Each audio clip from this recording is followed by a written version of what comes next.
Alexandre de Montcalm, magnate implacable de 38 ans, se figea dans le couloir de son château lorsqu'il entendit cette voix. La nouvelle femme de ménage fredonnait, tout en astiquant le salon de musique. Une mélodie qui n'existait nulle part au monde. Il avait composé cette chanson en 1750 et ne l'avait jamais écrite. Comment la connaissait-elle? 3 jours auparavant, Léa Martin était arrivée au château sous une pluie battante. 26 ans, mère célibataire, un uniforme emprunté trop grand dans ses bras. Juliette, 5 ans, tremblait de fièvre. L'agence de placement avait prévenu que c'était sa dernière chance. Sans référence, sans expérience dans les châteaux. Mais elle avait besoin de ce travail. N'importe quel travail. Alexandre avait regardé par la fenêtre de son bureau. Il avait vu la femme trempée jusqu'aux os devant l'entrée de service, ses cheveux sombres collés à son visage, l'enfant toussant. Quelque chose se serra dans sa poitrine, une sensation étrange, inconfortable. Il n'embauchait jamais de personnes avec des enfants. Cela compliquait tout. Mais lorsque la gouvernante vint lui demander la permission de renvoyer la candidate, il entendit sa propre voix dire « Embauchez-la ». La gouvernante cligna des yeux. Surprise. « Monsieur est sûr ? L'enfant est malade. Elle aura besoin de jours de congé. Elle va. »« Embauchez-la », répéta-t-il, plus fermement. « Et faites venir le médecin de famille pour l'enfant. » Lors de cette première nuit, Léa resta dans la chambre de bonne au 3e étage. Minuscule, mais propre, chauffée. Juliette dormit dans le lit étroit après que le médecin de famille fut venu, l'examina, lui prescrivit des antibiotiques. Léa s'assit sur le sol, adossée au mur, et pleura en silence. Cela faisait 2 mois qu'elle dormait dans la rue. Si vous avez déjà senti que toute votre vie attendait un moment spécifique, une personne spécifique, sans savoir pourquoi, vous comprendrez ce qui arriva ensuite. Le 2e jour, Léa commença à travailler. La gouvernante lui donna des instructions strictes. Ne pas parler au maître, à moins qu'il ne s'adresse à elle en premier. Ne pas entrer dans le bureau. Ne pas toucher au piano. Surtout, ne pas toucher au piano. Léa nettoyait le salon de musique lorsqu'elle vit l'instrument. Un Steinway & Sons noir, étincelant, imposant. Elle n'avait jamais joué du piano de sa vie. Elle savait à peine lire les partitions. Mais quelque chose dans cet instrument l'attirait, comme un aimant, comme un souvenir qui n'était pas le sien. Elle passa le chiffon sur les touches fermées, lentement et sans penser. Elle commença à fredonner. Alexandre était à l'étage, en train de réviser des contrats, lorsqu'il entendit 3 notes, seulement 3 notes. Mais il connaissait CES notes, le stylo lui échappa des mains, son cœur s'emballa, impossible. Il descendit l'escalier 2 marches à la fois, s'arrêta à la porte du salon. Léa était de dos, en train de passer un chiffon sur le piano, fredonnant doucement. La mélodie coulait naturellement, inconsciemment, comme si elle avait toujours été là. « Où avez-vous appris ça ?» Sa voix sortit plus forte qu'il ne l'avait voulu. Léa sursauta, effrayée, laissa tomber le flacon de nettoyant pour meubles, se retourna, pâle. « Excusez-moi, monsieur, je ne faisais pas. Je ne... » Elle déglutit difficilement. « Qu'ai-je fait? Où avez-vous appris cette musique ?» Il fit un pas en avant, ses yeux fixés sur elle avec une intensité que Léa n'avait jamais vue. « Je ne sais pas. » Elle regarda autour d'elle, confuse. « Je ne l'ai pas appris. Je fredonnais juste. C'était automatique. Je n'ai même pas réalisé que je faisais du bruit. Chanter de nouveau. Ce n'était pas une demande.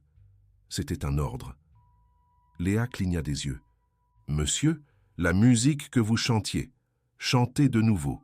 Maintenant. » Son cœur s'accéléra. Était-elle renvoyée pour avoir fredonné? Dieu? Elle avait besoin de ce travail. Juliette avait besoin. « Je ne sais pas si je peux répéter mon... Monsieur, c'était involontaire. Je vous jure que ça ne se reproduira plus. » Alexandre serra les poings.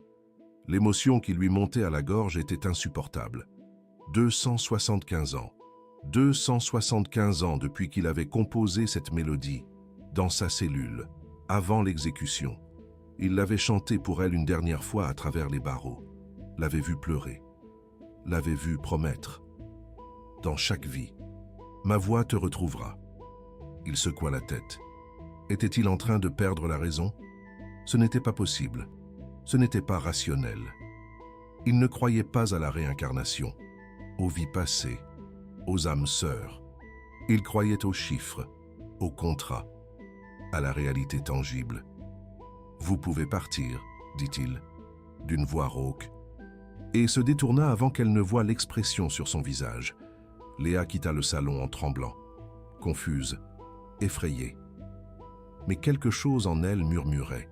« Vous le connaissez, vous l'avez toujours connu. » Le soir, Alexandre s'enferma dans son bureau, ouvrit son ordinateur portable, rechercha la mélodie, utilisa des applications de reconnaissance musicale, des bases de données de composition classique. Rien.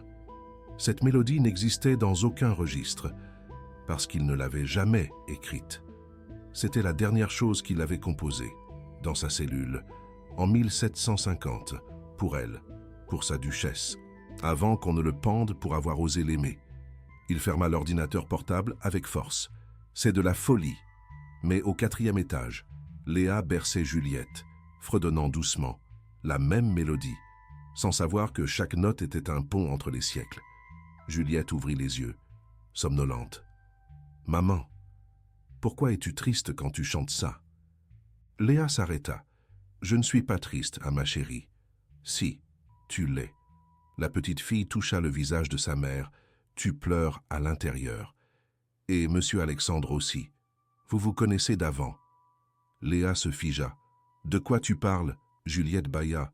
« De très, très longtemps avant, quand tu portais cette jolie robe bleue et qu'il jouait de la musique. » Elle se tourna sur le côté, fermant les yeux. « Vous étiez heureux, jusqu'à ce que vous ne le soyez plus. » Le sang de Léa se glaça. Juliette disait toujours des choses étranges. Depuis toute petite, voyait des choses, sentait des choses. Les médecins disaient que c'était de l'imagination fertile. Mais parfois, si cette connexion vous bouleverse, si elle vous pose des questions que vous ne devriez pas poser, vous n'êtes pas seul. Remerciez ici si vous voulez que nous continuions à dévoiler l'impossible ensemble. Le lendemain matin, Alexandre évita le salon de musique. Mais au milieu de l'après-midi, il entendit de nouveau Léa fredonnant, cette fois dans la bibliothèque, en train de nettoyer les hautes étagères. La mélodie coulait plus longue maintenant, plus complète, comme si elle s'en souvenait peu à peu. Il entra sans faire de bruit, resta à observer. Elle atteignait les livres sur l'étagère la plus haute, sur la pointe des pieds, chantant doucement, distraite. Et alors, cela se produisit. Léa perdit l'équilibre, tomba en arrière. Alexandre traversa la bibliothèque en 3 pas, la rattrapa, ses bras autour de sa taille, son corps contre sa poitrine. Et le monde explosa, une lumière dorée se déversant de lustres de cristal immense, l'odeur de bougies de cire d'abeille mêlée au parfum de roses blanches, des tissus lourds de velours sur les murs, brodés de fils d'or qui reflétaient la lumière dansante des flammes, le son de 100 conversations chuchotées en français aristocratique, des rires contenus derrière des éventails peints à la main. Elle était là, duchesse Lunette de Valois, une robe bleu céleste qui coûtait l'équivalent d'une année de salaire de domestique, un corset brodé d'or et d'argent, chaque point méticuleusement réalisé à la main par des couturières qui ont travaillé des mois, des cheveux relevés en boucles savantes, entrelacés de véritables perles, des gants de soie blanche remontant jusqu'au coude, un collier de diamants au cou, capturant et réfractant la lumière, comme de minuscules soleils. Mais elle ne regardait pas. Les nobles alentours, non. Elle ne prêtait aucune attention au comte de Valois, son fiancé promis, qui discourait de terres et d'héritages. À ses côtés, ses yeux, couleur de miel sombre, étaient fixés sur le coin du salon, là où il jouait. Alexandre de Montcalm, maître de musique de la cour, 28 ans, une redingote marron simple qui avait été lavée et raccommodée, tant de fois qu'elle commençait à se décolorer.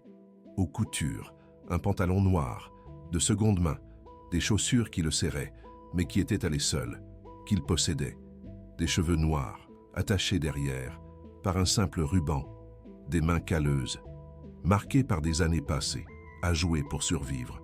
Mais quand il jouait, le salon entier se taisait, parce qu'un tel don ne venait pas de la naissance, il venait de l'âme, et il la regardait, à travers les aristocrates, les cristaux, les bougies et des siècles de division de classe. Il la regardait, comme si elle était la seule personne au monde, comme si tout son or ne signifiait rien, comme s'il la voyait, vraiment. Elle sourit, petit, presque imperceptible, derrière son éventail, mais il le vit. Il répondit par une inclinaison, minime de la tête, et il joua une mélodie nouvelle, créée à cet instant, rien que pour elle. Une promesse musicale. Ceci est pour toujours. Je te retrouverai dans chaque vie. Ma musique sera toujours ton nom. Ce moment dura 3 secondes dans la réalité du salon, mais il se grava dans leurs âmes pour l'éternité. Alexandre lâcha Léa, comme s'il s'était brûlé. Il tituba en arrière, sa respiration irrégulière. Qu'est-ce que c'était que ça? Léa était au sol, là où il l'avait laissée, les yeux écarquillés, les mains tremblantes. « Tu as vu ?» Sa voix, un murmure. Il ne répondit pas. Il quitta la bibliothèque, s'enferma dans sa chambre, s'assit au bord du lit, la tête entre les mains. Ça ne s'est pas passé, ça ne s'est pas passé, mais c'était arrivé. Et ils le savaient tous les deux, dans les jours qui suivirent. Alexandre augmenta la distance. Il ne regardait pas Léa. Il ne lui parlait pas. Il donnait ses ordres, par l'intermédiaire de la gouvernante. Elle était un fantôme dans sa maison, un fantôme qui fredonnait. Une mélodie impossible et qui faisait saigner. Le passé, dans le présent. Léa ressentait le rejet, comme une blessure physique, mais le pire était la confusion. Les rêves qui commençaient, toutes les nuits, le même rêve. Un salon, une fête, elle en bleu, lui jouant, et puis courant, fuyant, la persécution, le jugement, les chaînes, la corde. Elle se réveillait, en sueur, le cœur battant à tout rompre, et Juliette était toujours éveillée aussi, la regardant. « Tu l'as vu, maman? Tu as vu quand ils l'ont emmenée ?» Léa commença à éviter de dormir, 2 semaines après l'incident, dans la bibliothèque. Alexandre céda. Il avait besoin de comprendre. Il avait besoin de réponses. Il appela un confrère psychiatre, spécialiste, des mémoires. L'homme accepta de venir, au château, discrètement. Alexandre ne prévoyait pas d'impliquer Léa. Mais le psychiatre fut clair. S'il y a une connexion, les deux doivent participer. Sinon, ça ne fonctionne pas. Ce fut la gouvernante qui convainquit Léa. « Monsieur Alexandre, qu'à demande votre présence cassée dans le bureau. Quelque chose à propos de l'incident, de la bibliothèque. » Léa y alla, nerveuse, pensant qu'elle serait renvoyée. Elle trouva Alexandre et un homme aux cheveux grisonnants, avec des lunettes rondes. Le docteur Lemaire, Alexandre présenta à contre-cœur. Il est psychiatre, spécialiste. Tadesseota, mémoire, inhabituelle. Léa regarda de l'un à l'autre. « Je ne comprends pas. Asseyez-vous, s'il vous plaît. » Le docteur indiqua un fauteuil. « Je vais vous poser quelques questions. Il n'y a pas de bonne ou de mauvaise réponse. Soyez simplement honnête. » Ce qui suivit fut l'heure la plus étrange de la vie de Léa. Des questions sur la mélodie, sur les rêves, sur la sensation, en touchant Alexandre. Sur Juliette, le docteur nota tout, avec une expression neutre. Quand vint le moment pour Alexandre de répondre, Léa entendit des choses qui la firent remettre en question. La réalité. Il décrivit la même mélodie, les mêmes rêves, le même salon, la même fête, des détails qu'elle n'avait jamais racontés à personne. Le docteur Lemaire enleva ses lunettes, les nettoya lentement. Ce que je vais vous dire va vous paraître impossible, mais j'ai déjà vu des cas similaires, rares, mais ils existent. Vous deux, expérimentez ce que nous appelons une mémoire croisée, deux vies passées, partagées, extrêmement rares, généralement validées par des preuves externes. Alexandre se leva.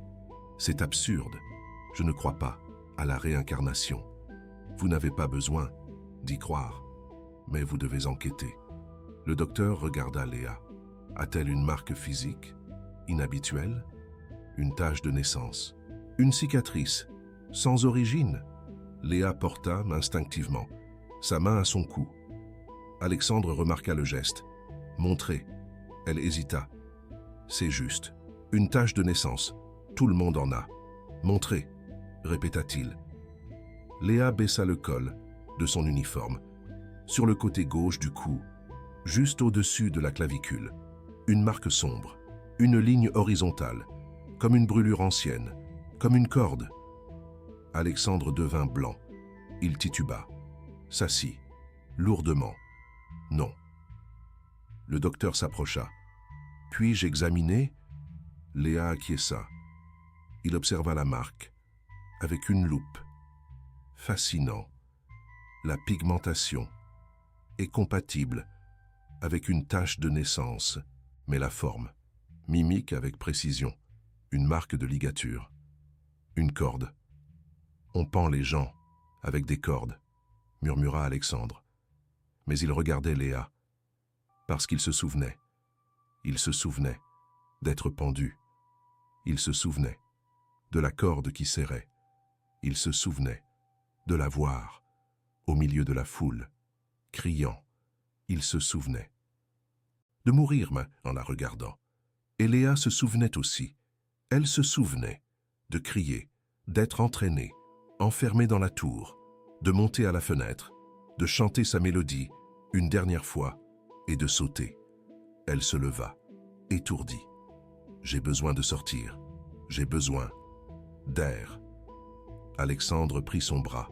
Léa, ses yeux, dans les siens. Tu te souviens? Elle acquiesça, les larmes coulant. Je me souviens de ta mort. Je me souviens de ne pas avoir réussi à vivre après ça. Le docteur Lemaire observait, silencieux. Il finit par parler. Il y a un test que nous pouvons faire, l'hypnose régressive, pour accéder à des détails spécifiques, des dates, des noms, des lieux, des choses qui peuvent être vérifiées historiquement. Alexandre lâcha Léa. Faites-le, avec elle, d'abord. Non, avec les deux, en même temps, chambres séparées, pour éviter la contamination de la mémoire. Ce fut programmé pour le lendemain. Léa dormit mal. Juliette fut agitée. Toute la nuit. Maman, tu vas voir. Des choses tristes. Mais tu dois voir. Sinon, il ne va pas croire. Croire en quoi? Ma chérie? Que vous êtes réelle. Que vous l'avez toujours été. L'après-midi suivant, le docteur Lemaire arriva avec une collègue, docteur Dubois, également psychiatre. Alexandre serait conduit par elle, Léa par lui, chambres différentes, enregistrées, simultanées. Alexandre s'allongea sur le lit, dans la chambre d'amis. Il respira profondément. Ça ne va rien changer. Je sais déjà que c'est réel. Alors, pourquoi résistez-vous? Le docteur Dubois prépara l'enregistreur. Parce que, si c'est réel, il ferma les yeux.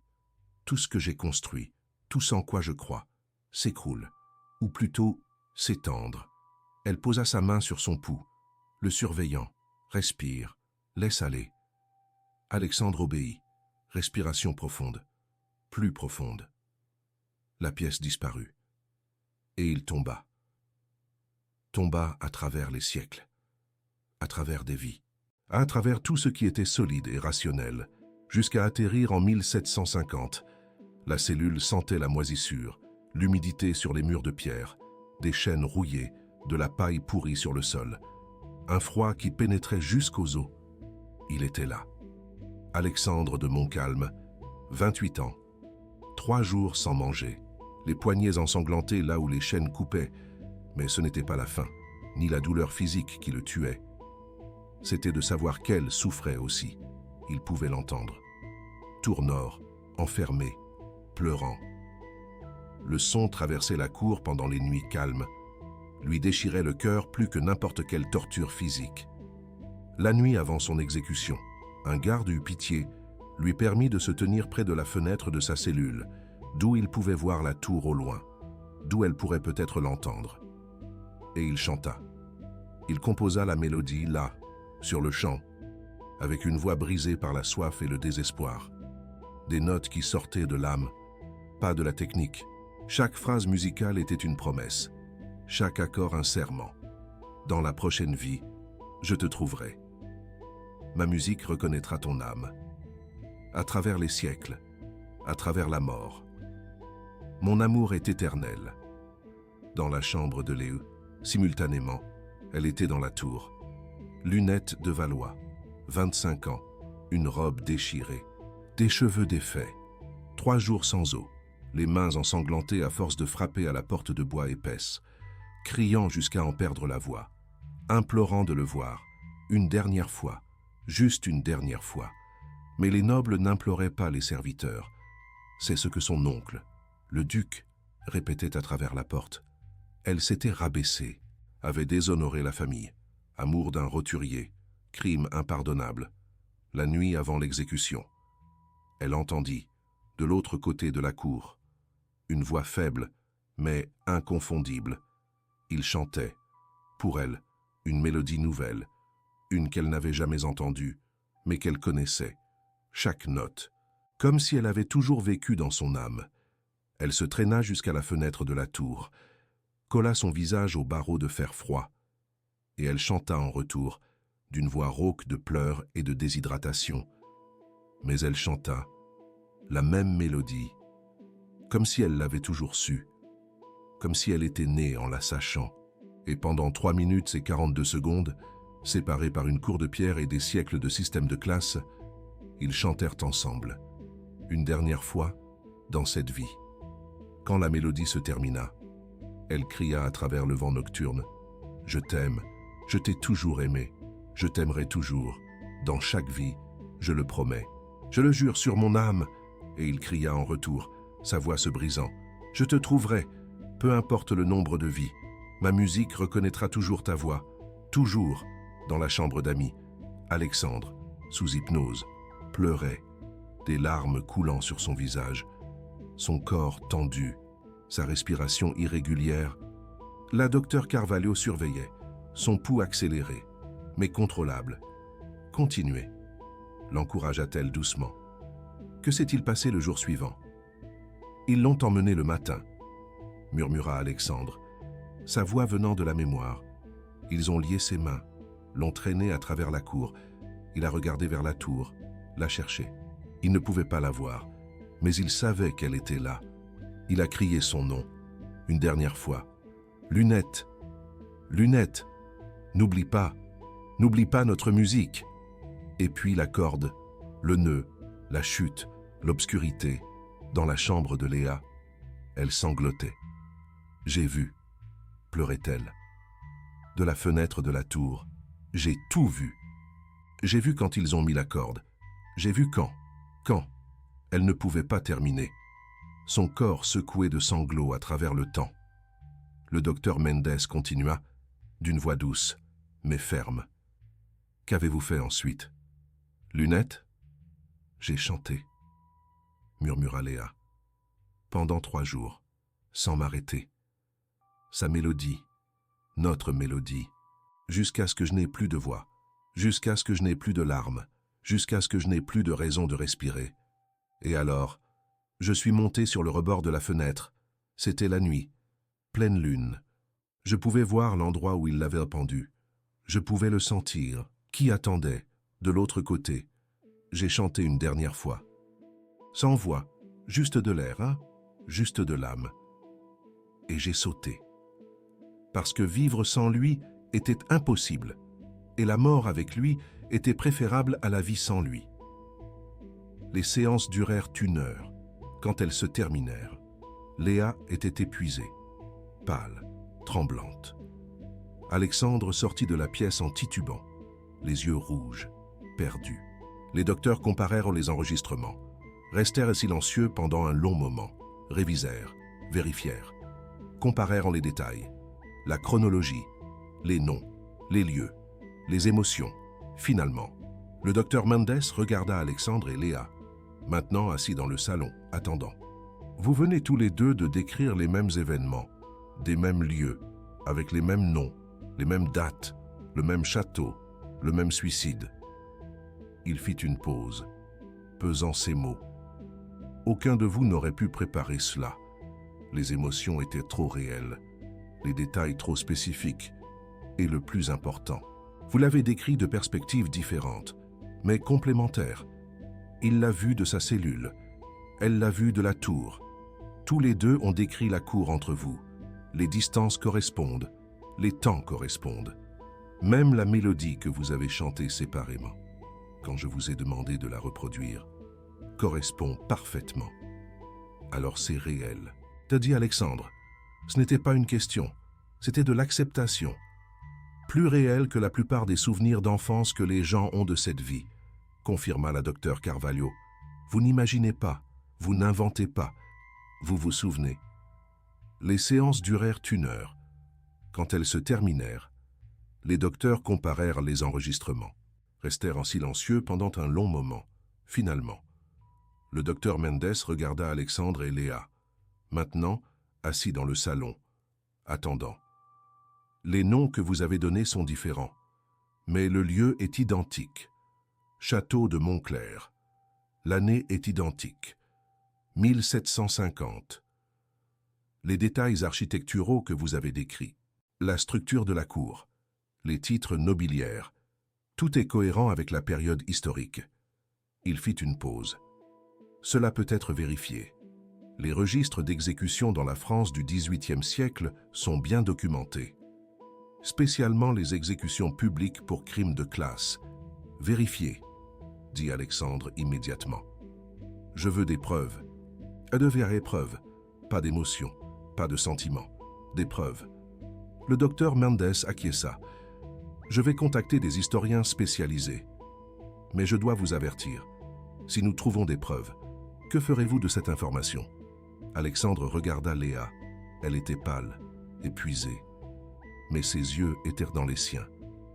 Et à ce moment-là, il sut, même s'il n'y avait pas de preuves, même s'il n'y avait jamais de confirmation, il le savait. Il le saurait toujours. Ce que nous ferons, dit-il lentement, c'est finalement comprendre pourquoi mon âme crie à chaque fois qu'elle est près de moi. Les jours qui suivirent furent étranges.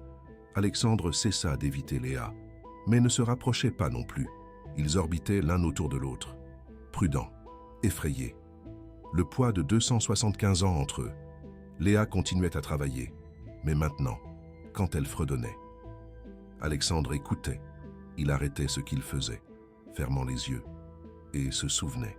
Juliette observait tout cela avec des yeux trop sages pour une enfant de 5 ans. Elle dit à sa mère un soir, « Vous allez rester ensemble maintenant. » Léa embrassa le front de sa fille. « Ce n'est pas si simple, ma chérie. Il est riche. Nous sommes pauvres. Il est mon employeur. Je suis une femme de ménage. Le monde ne le permet pas. Mais vous l'avez permis avant, murmura Juliette, presque endormie. Et regardez ce qui est arrivé. Léa se figea. De quoi parles-tu? Vous êtes restés ensemble même si c'était interdit, et vous êtes morts. La petite fille se tourna sur le côté. Peut-être que cette fois, vous devez faire différemment. Une semaine plus tard, le docteur Dubois revint. Il apportait une liasse de documents, épaisse, lourde. Alexandre et Léa s'assirent dans le bureau. Le médecin ouvrit la liasse lentement, presque avec révérence, comme s'il ouvrait un portail vers une autre dimension. « J'ai passé la semaine à faire des recherches », commença-t-il. « J'ai contacté des historiens spécialisés dans la France du XVIIIe siècle, des spécialistes des registres judiciaires de l'aristocratie, des archivistes de châteaux historiques.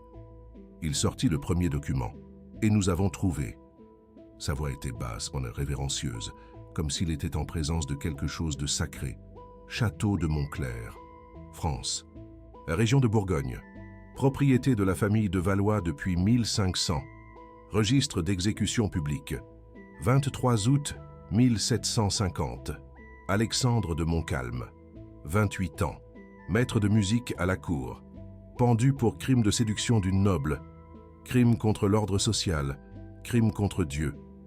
Il plaça une photocopie sur la table, registre original du tribunal, calligraphie du greffier du XVIIIe siècle, encre délavée, mais lisible.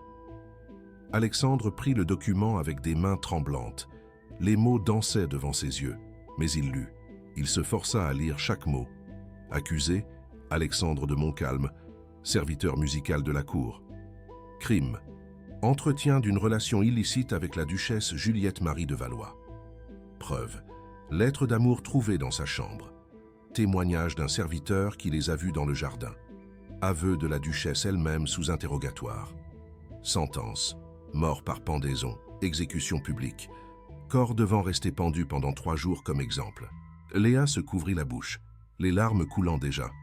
Oh mon Dieu, tout est là, tout est réel, tout est vrai. Le docteur Dubois continua, sortant d'autres documents. Il y a plus. Le registre de la cour mentionne que, pendant le procès, Alexandre de Montcalm refusa de nier son amour. Lorsqu'on lui demanda s'il se repentait, il répondit, et je cite, « Je me repens seulement de ne pas avoir plus de temps pour l'aimer. S'il y a un crime à aimer une âme pure, j'accepte la punition. Mais je ne demande pas pardon pour un sentiment plus vrai que n'importe quelle loi des hommes. » Alexandre ferma les yeux. Il se souvenait d'avoir dit cela. Il se souvenait de la cour se taisant. Il se souvenait du duc devenant rouge de colère. Il se souvenait de Juliette pleurant dans la galerie, empêchée de parler. Le docteur sortit un autre papier. Et 3 jours après l'exécution, le 26 août 1750, la duchesse Juliette Marie de Valois fut retrouvée morte à l'aube. Chute de la tour nord du château. Officiellement enregistré comme un accident. Mais il pointa une note manuscrite dans la marge. Il y a une note du greffier, non officielle, mais enregistrée, écrit. Des témoins rapportent que la duchesse chantait avant de tomber, une mélodie inconnue. Certains disent que c'était la même que le maître de musique exécuté chanta dans sa cellule la nuit précédant sa mort. Les gardes ont tenté de l'empêcher, mais la porte était verrouillée de l'intérieur. Quand ils l'ont forcée, elle avait déjà sauté. Corps retrouvé dans la cour, au même endroit où Alexandre de Montcalm fut pendu. Silence absolu dans le bureau. Seulement le son de Léa pleurant doucement et Alexandre essayant de contrôler sa respiration. Le docteur Dubois laissa le couple digérer l'information. Puis il continua. « Mais il y a encore plus. » Il sortit des photocopies de pages anciennes, manuscrites, en français archaïque. J'ai réussi à accéder aux archives personnelles préservées du château. Il y a des lettres, jamais envoyées, écrites par Juliette dans les jours précédant sa mort, gardées par les héritiers, oubliées pendant des siècles, récemment numérisées pour la préservation historique. Il plaça une traduction sur la table. Une des lettres dit, et je lis dans son intégralité, « Mon bien-aimé Alexandre est parti. Ils me l'ont enlevé comme si l'amour était un crime et le sentiment un péché. Mais l'âme ne connaît pas les lois des hommes. L'âme ne respecte pas les titres ou les terres. Mon âme est sienne. Elle a été sienne depuis le premier instant où j'ai entendu sa musique. Elle sera sienne au-delà de cette vie. S'il y a un Dieu, s'il y a une justice au-delà de ce monde cruel, nous nous retrouverons. Mon âme reconnaîtra la sienne, à travers le temps, à travers la mort, à travers tout ce qui nous sépare. Et quand nous nous retrouverons, il n'y aura pas de duc, il n'y aura pas de serviteur, Seulement moi, seulement lui, et la musique qui nous a unis. Léa sanglota. Les mêmes mots, les mêmes qu'elle ressentait, mais n'avait jamais dit à voix haute, comme si Juliette avait écrit ce que Léa avait toujours su. Alexandre se leva, marcha jusqu'à la fenêtre, les mains tremblantes. 275 ans, murmura-t-il. 275 ans et elle a retrouvé ma musique de nouveau, à travers les siècles, à travers les vies, à travers la mort. Sa promesse s'est accomplie. Sa voix m'a retrouvé. Le docteur Dubois rangea les documents lentement. Il existe une communauté académique qui étudie des cas comme celui-ci. Mémoire génétique, réincarnation, connexion qui transcendent les vies. Il serait possible d'enquêter davantage. Peut-être trouver plus de détails. Objets personnels, portraits. Le château existe toujours. C'est un musée maintenant. Peut-être qu'il y a plus dans les archives. Non? Alexandre se retourna, ferme. Je ne veux plus que personne le sache. Ceci est nôtre, de lui et d'elle, de moi et d'elle. Il regarda Léa. Seulement nôtre. Nous n'allons pas être une étude de cas. Nous n'allons pas être une curiosité académique. C'est sacré. Léa acquiesça, essuyant ses larmes. Je suis d'accord. Nous avons déjà assez de preuves. Pour nous, nous n'avons pas besoin de prouver au monde. Nous avons juste besoin de vivre ce que nous n'avons pas pu vivre alors. Le docteur Dubois plaça des copies de tous les documents dans une enveloppe. Il la remit à Alexandre. Je vais laisser ça avec vous, et mon contact. Si jamais vous changez d'avis, il hésita à la porte. Puis-je vous donner un conseil non professionnel? Non pas comme médecin, mais comme un être humain qui vient de témoigner de quelque chose d'extraordinaire. Alexandre fit signe de continuer. En 1750, votre amour était un crime. La société vous a séparés, a tué l'un, a détruit l'autre. C'est terminé en une tragédie qui a résonné à travers les siècles. Aujourd'hui, vous avez le choix. Aujourd'hui, il n'y a pas de duc décidant qui peut aimer qui. Il n'y a pas de loi contre les serviteurs et les nobles. Vous êtes libre. Il regarda de l'un à l'autre. Intensément. Ne gaspillez pas cette vie à lutter contre ce que vous savez déjà être vrai.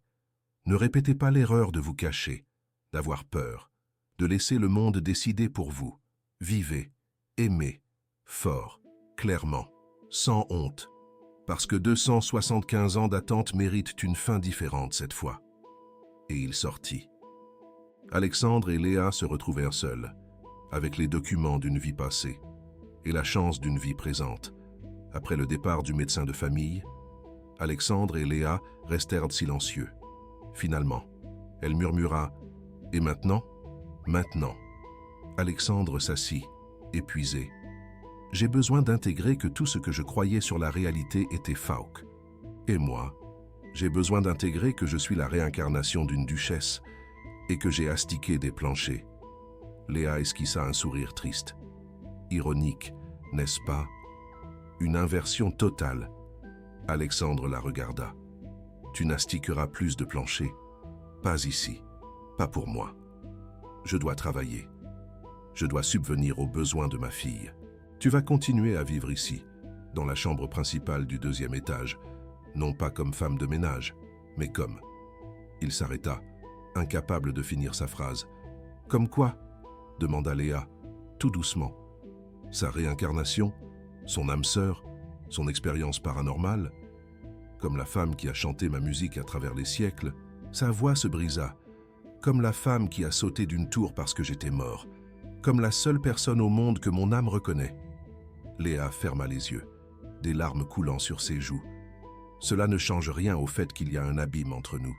Tu es milliardaire. Je suis une mère célibataire sans éducation. Le monde. Que le monde aille au diable. Alexandre se leva. Le monde nous a tués une fois. Je ne laisserai pas ça se reproduire. Il s'approcha d'elle, s'agenouilla devant elle, lui prit les mains. Léa ouvrit les yeux. Surprise. Alexandre de Montcalm ne s'agenouillait devant personne. En 1750, dit-il, d'une voix rauque. J'étais un serviteur et tu étais une duchesse. Et je t'ai aimé de la seule façon que je le pouvais, en secret, dans l'ombre, volant des moments. Et ça nous a tout coûté. Cette fois, je vais t'aimer comme il faut, à la lumière, sans honte, sans peur. Il serra ses mains. « Si tu me laisses faire. » Léa sanglota. « Je ne sais pas comment faire ça. Je ne sais pas comment être la femme que tu mérites. Tu l'es déjà. Tu l'as toujours été. Depuis 1750. Avant ça, après ça, dans chaque vie. Mon âme choisit la tienne. Si vous avez eu la chair de poule, si votre cœur s'est serré à cette promesse traversant les siècles. Commentez chair de poule pour que l'algorithme sache que les histoires d'amour véritables comptent. Les mois qui suivirent furent des mois d'ajustement, d'apprentissage, de guérison de blessures qui traversèrent les vies.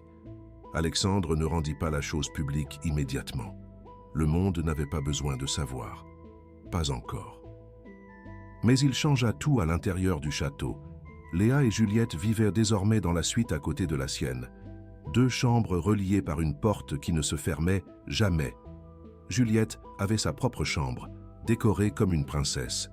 Papier peint rose, lit à baldaquin, bibliothèque remplie de livres qu'elle avait toujours voulu avoir, mais n'avait jamais pu. Léa avait un dressing plus grand que l'appartement où elle vivait avant. Des vêtements qui n'étaient pas de seconde main, des chaussures qui lui allaient, de la dignité. Pour la première fois depuis des années, de la dignité. Mais le plus important, Alexandre donna à Léa quelque chose qu'elle n'avait jamais eu. Du temps. Du temps pour étudier. Du temps pour découvrir qui elle était au-delà d'une survivante. Du temps pour respirer sans avoir peur d'où viendrait son prochain repas.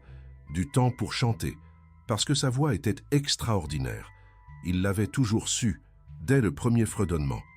Mais quand il s'assit au piano et joua, et qu'elle chanta réellement, complètement, sans peur, sans honte, il sut. Elle était née pour ça. Ou plutôt, elle l'avait déjà fait, dans une autre vie, en tant que duchesse Lunette, chantant pour les cours européennes. La technique était dans son âme, attendant seulement d'être rappelée. Il engagea des professeurs, les meilleurs, de chant lyrique, de théorie musicale, d'histoire de la musique, d'italien, parce que la mélodie était à l'origine en italien ancien et que Léa avait besoin de comprendre chaque mot qu'elle chantait. Elle absorbait tout, avec la fin de quelqu'un qui a été privé de savoir toute sa vie. Elle étudiait jusqu'à tard, pratiquait jusqu'à ce que sa voix devienne rauque. Alexandre devait lui rappeler de se reposer. Et Juliette s'épanouissait, la fillette qui avait toujours été bizarre, différente, trop silencieuse, qui voyait des choses qui effrayaient les autres enfants, maintenant riait, jouait, avait des amis, avait des cours particuliers, avait de la stabilité. Alexandre la traitait comme sa fille, pas officiellement encore.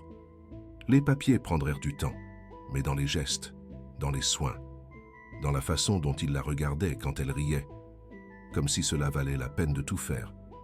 Une nuit, 6 mois après la révélation. Alexandre appela Léa dans son bureau. Il y avait quelque chose sur la table. Une vieille boîte en bois, couverte de poussière. Serrure rouillée. Je cherchais des documents de famille dans le grenier, expliqua-t-il, d'une voix étrange. J'ai trouvé un coffre qui appartenait à mon arrière-grand-père. Il était collectionneur. Il achetait des antiquités lors de ventes aux enchères de propriétés nobles européennes. Et j'ai trouvé ça. Il ouvrit la boîte lentement. À l'intérieur, jauni, taché de petites larmes d'humidité et de temps, mais lisible, une partition, manuscrite. Encre marron ancienne qui était autrefois noire, en haut, en calligraphie élaborée avec des fioritures typiques du XVIIIe siècle. Pour ma duchesse, elle, ma dernière composition, Alexandre M., août 1750. Léa couvrit sa bouche, les mains tremblant, cœur battant la chamade. C'est la musique, notre musique, incomplète. Alexandre prit le papier avec un soin extrême, comme s'il allait se désintégrer au toucher. Seulement les premières mesures, peut-être 8, 10 mesures. Le reste a dû être perdu, ou détruit quand ils l'ont exécuté. Mais c'est elle. Je reconnais chaque note. Notre mélodie, il regarda Léa, les yeux brillants de larmes contenues. Ceci a traversé 275 ans pour arriver jusqu'à nous. Mon arrière-grand-père l'a acheté lors d'une vente aux enchères d'un château français en 1900, sans savoir que c'était à moi, d'une autre vie, sans savoir qu'elle t'attendait, sous la partition. Enroulé dans du velours délavé, il y avait autre chose. Alexandre le prit avec précaution, le déroula. Un médaillon, or ancien, chaîne fine et délicate, fermoir travaillé à la main. Il l'ouvrit, retenant son souffle. À l'intérieur, une miniature peinte, technique de peinture du XVIIIe siècle, couleur encore vibrante malgré le temps. Un homme aux cheveux noirs, veste marron, regard intense, une femme aux cheveux attachés, robe bleue, sourire doux, fond doré, vêtements d'époque, 1700. Léa prit le médaillon avec des mains tremblantes, tellement qu'elle faillit le laisser tomber. Alexandre le retint, ensemble.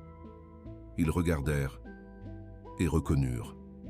C'est nous, Alexandre et Lunette ?» Alexandre acquiesça, incapable de parler. Il pointa la femme sur la miniature. Le collier qu'elle porte. Tu vois, petit, doré, en forme de... Il s'arrêta, regarda Léa. Tu reconnais? Léa regarda de plus près, fronça les sourcils. Une note de musique? Elle se figea. Congélation complète.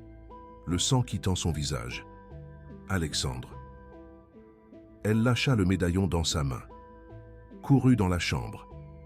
Alexandre entendit des tiroirs s'ouvrir. Des choses tomber. Léa cherchant frénétiquement. Elle revint 2 minutes plus tard, haletante, tenant une petite boîte en velours bleu délavé. Héritage de ma grand-mère. La seule chose de valeur que j'ai apportée de l'ancienne maison, que j'emportais même quand nous dormions dans la rue parce que c'était tout ce qui restait de sa famille. Elle ouvrit la boîte, les mains tremblantes. Elle n'avait jamais connu cette histoire. Mémé disait que ça venait de très loin, d'une époque très reculée, une famille française, rien de plus. Elle n'en avait jamais su davantage. À l'intérieur de la boîte, sur du satin blanc, autrefois immaculé, mais désormais couleur crème, patiné par le temps. Un collier, une petite note de musique, en or ancien, travaillé à la main, délicat. Exactement comme sur la miniature. Exactement comme celui que portait la duchesse Lunette en 1750. Alexandre prit le collier. Il le compara à la miniature. Un ajustement parfait. Le même design. La même proportion, la même note de musique, sol, la première note de leur mélodie. Ils se regardèrent. Puis, ils regardèrent les objets éparpillés sur la table. Une partition manuscrite datant de 1750, un médaillon avec une miniature d'eux, d'une autre vie. Un collier qui avait traversé les siècles, grâce à un héritage familial, dont Léa ignorait même qu'il venait de France, de château, de duchesse. Ce n'est pas une coïncidence, murmura Léa. C'est impossible, improbable, mais réel. Alexandre l'attira contre lui. Ce n'a jamais été une coïncidence. Dès l'instant où tu as chanté cette mélodie, la première fois, dès l'instant où j'ai accepté de t'embaucher, malgré toute logique, dès l'instant où Juliette est née en sachant des choses qu'elle ne devrait pas. Il lui prit le visage entre ses mains. C'était toujours le destin. Prouvé, validé, réel, documenté sur du papier de 1750, peint sur une miniature, transporté à travers les générations, jusqu'à toi. Tout est connecté, tout est intentionnel, tout attendait ce moment. Ils restèrent ainsi, tenant entre leurs mains les preuves de vie passée, construisant leur vie présente, honorant les promesses faites au-delà de la mort. 3 mois plus tard, Alexandre prit une autre décision. Je vais finaliser la composition. Léa le regarda, confuse. Comment?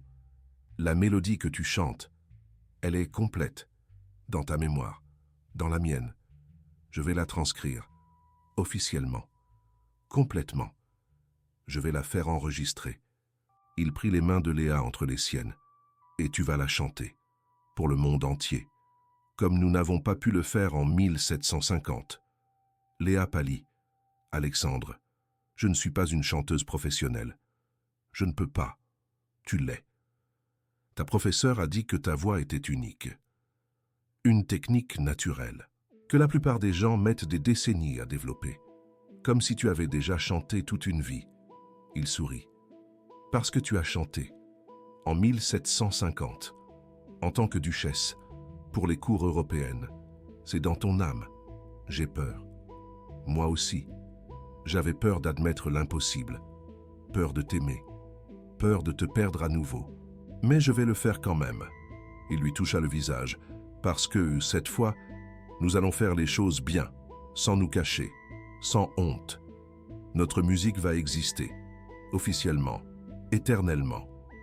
Léa ferma les yeux, inspira profondément. Ok, faisons ça.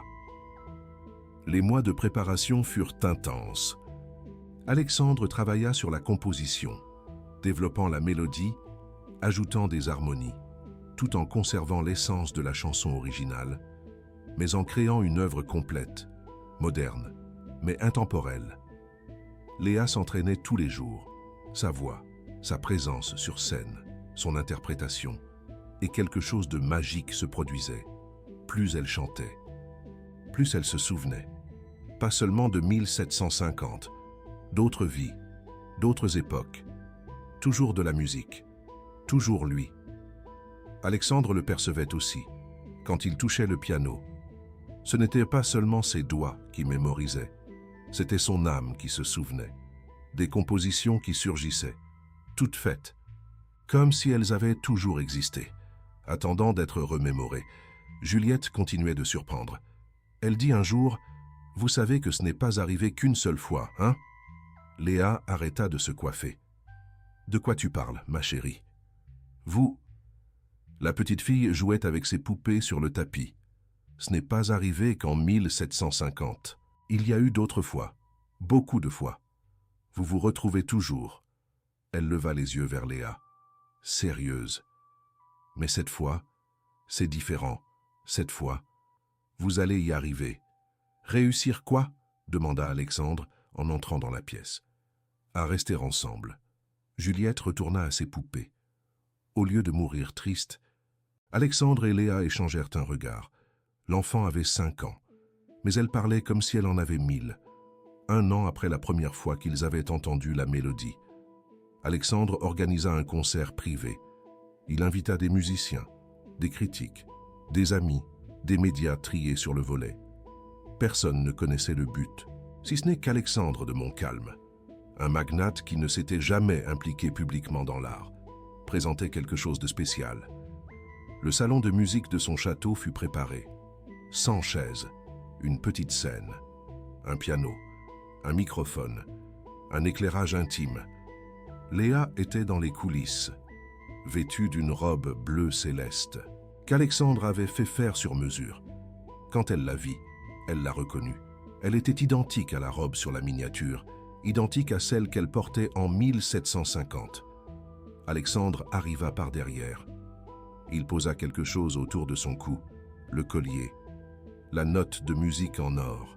« Il t'appartient », murmura-t-il. « Il t'a toujours appartenu. » Léa toucha le collier, se regarda dans le miroir. Pendant une seconde, elle vit. La duchesse Lunette la regardant en retour, souriant, remerciant. Enfin. « Es-tu prête ?» demanda Alexandre. Elle se tourna, prit sa main. Il y a 275 ans. Ils entrèrent ensemble. L'audience se tut. Alexandre s'avança vers le piano, Léa vers le microphone. Il ne fit aucune présentation, n'expliqua rien. Il joua simplement. Les premiers accords remplirent la salle. Les gens se penchèrent en avant.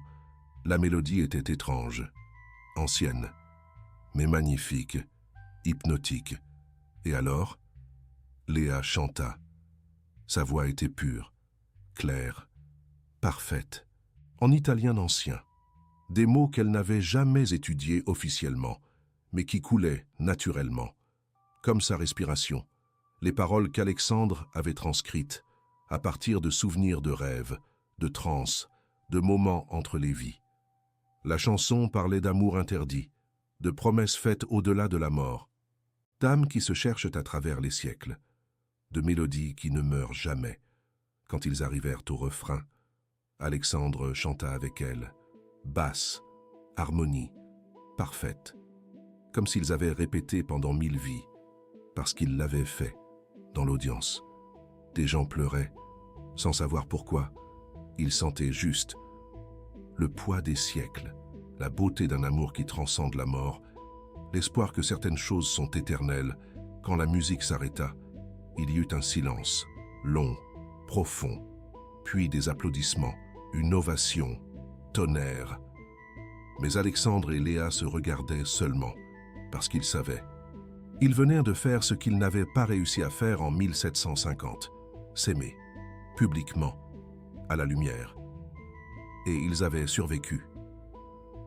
Certaines personnes vont faire une pause ici, vont serrer leur téléphone plus fort, vont vouloir croire qu'un amour comme celui-ci existe. Si vous êtes une de ces personnes, si cette histoire vous a touché trop profondément pour n'être qu'un divertissement, remerciez ici, parce que les histoires impossibles ont besoin de témoins pour continuer à exister. Les médias explosèrent. La chanson fut enregistrée professionnellement, sortie, devint virale, non pas parce qu'elle était commerciale, mais parce qu'elle était vraie.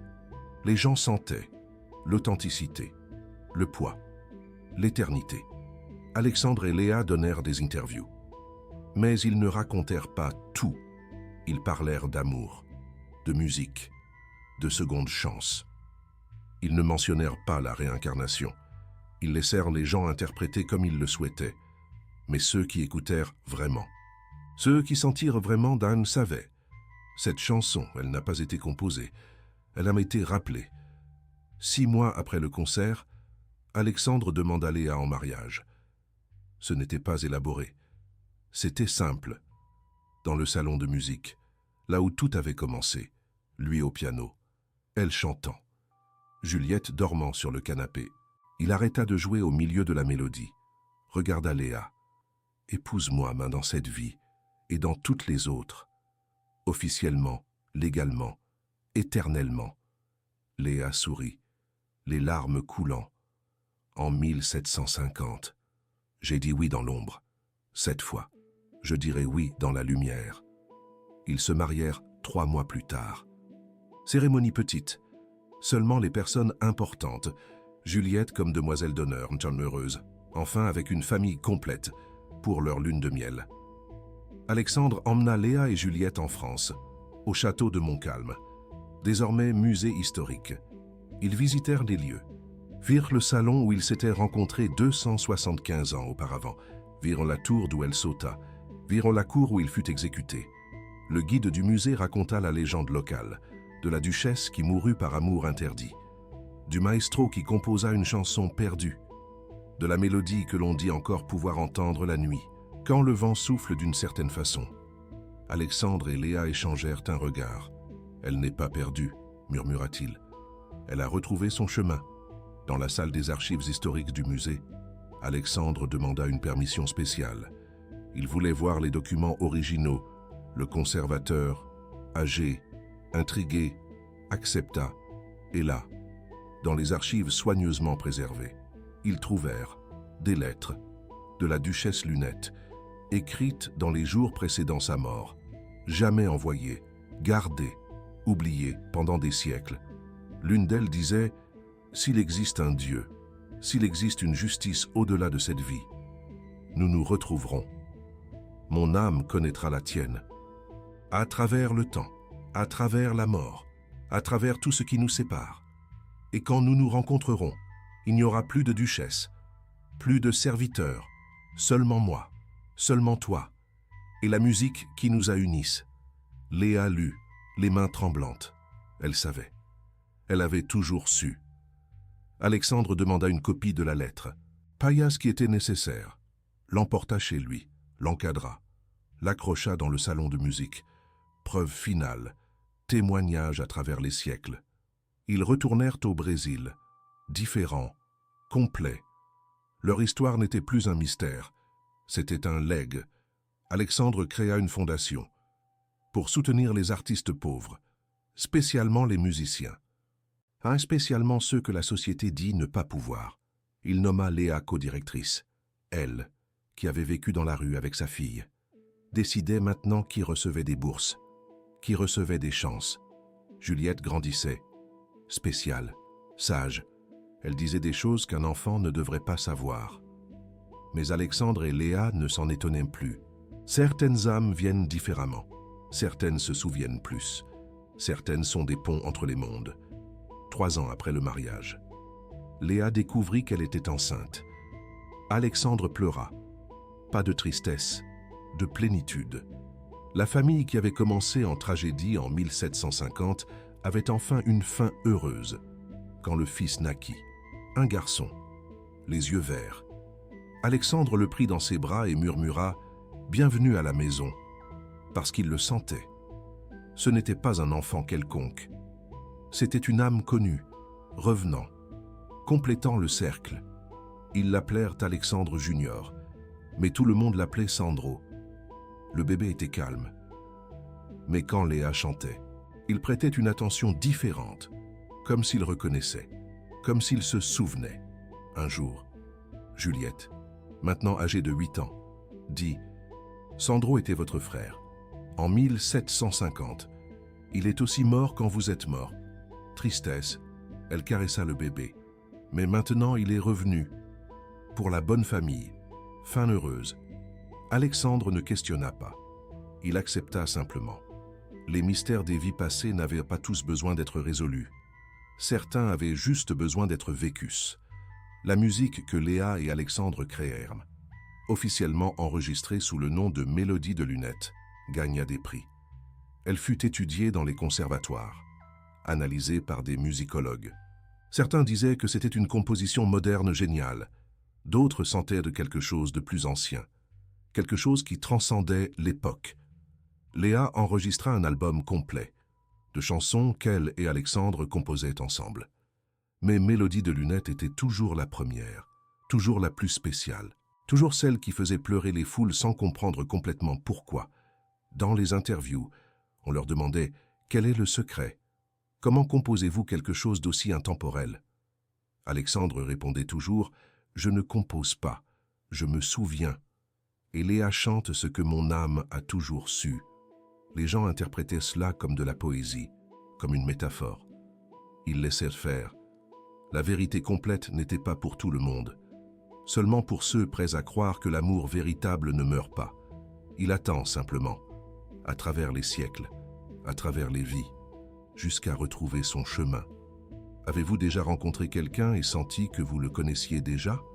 Avez-vous déjà entendu une musique que vous n'avez jamais apprise mais dont vous connaissez chaque note? Avez-vous déjà aimé quelqu'un et senti que c'était depuis plus longtemps que cette vie ne le permet? Si oui, vous n'êtes pas seul. Certaines connexions transcendent le temps. Certaines âmes se cherchent à travers les siècles. Et certaines mélodies ne meurent jamais. Elles attendent simplement la voix juste pour revenir à l'existence. Quelle est votre histoire de connexion impossible? Quelle est votre mélodie qui traverse les vies? Commentez ici. Parce que peut-être que votre âme se souvient aussi de quelque chose que vous n'avez pas encore admis consciemment. Et peut-être, juste peut-être, que cette histoire n'est pas une coïncidence que vous la trouviez aujourd'hui. 20 ans après le jour où Léa fredonna pour la première fois au château, Alexandre et Léa étaient assis dans le salon de musique, les cheveux avec des fils d'argent, des rides autour des yeux, mais les mêmes, essentiellement les mêmes. Juliette était adulte maintenant, 25 ans, psychologue, spécialisée dans les mémoires de vie passée, continuant le travail qui avait commencé en elle, aidant les autres qui se souvenaient, qui sentaient, qui savaient. Sandro avait 17 ans, musicien, un talent naturel absurde, composant comme s'il savait déjà, jouant comme s'il se souvenait. Parce qu'il se souvenait. La Fondation avait aidé des milliers de personnes, des musiciens pauvres, des chanteurs de rue, des enfants avec du talent mais sans ressources. Léa les visitait personnellement, racontait son histoire, donnait de l'espoir. Et la mélodie. Mélodie de lunettes. 2 décennies après sa sortie, elle jouait encore dans les mariages, dans les films, dans les moments importants de personnes à travers le monde, parce qu'elle touchait quelque chose de profond, quelque chose au-delà des notes, quelque chose de l'âme. Alexandre prit la main de Léa. « Tu crois qu'on a réussi, cette fois, qu'on a brisé le cycle ?» Léa posa sa tête sur son épaule. « Je crois qu'il n'y avait pas de cycle à briser. Il y avait juste une leçon à apprendre. » Quelle leçon? Que l'amour véritable n'est pas une question de classe, ce n'est pas une question d'époque, ce n'est pas une question de qui la société dit que vous devez être. C'est une question d'âmes qui se reconnaissent. Et cette fois, elle leva le visage. Nous avons laissé cela être plus grand que la peur, plus grand que la honte, plus grand que le monde. Alors oui, nous avons réussi. Il l'embrassa, lentement, révérencieusement, comme toujours, comme en 1750, comme toute vie avant, comme toute vie après.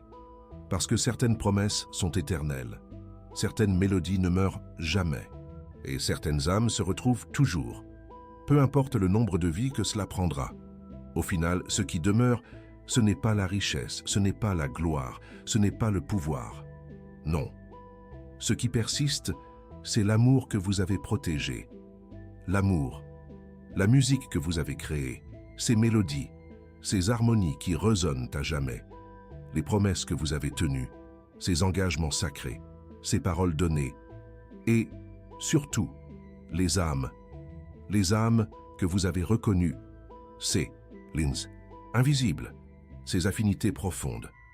Alexandre et Léa, ils le savaient, ils l'avaient vécu à travers la mort, cet adieu déchirant, cette séparation injuste, à travers le temps, ces siècles d'attente, cette patience infinie, ce long, très long chemin, à travers 275 années d'une attente qui semblait sans fin, une éternité.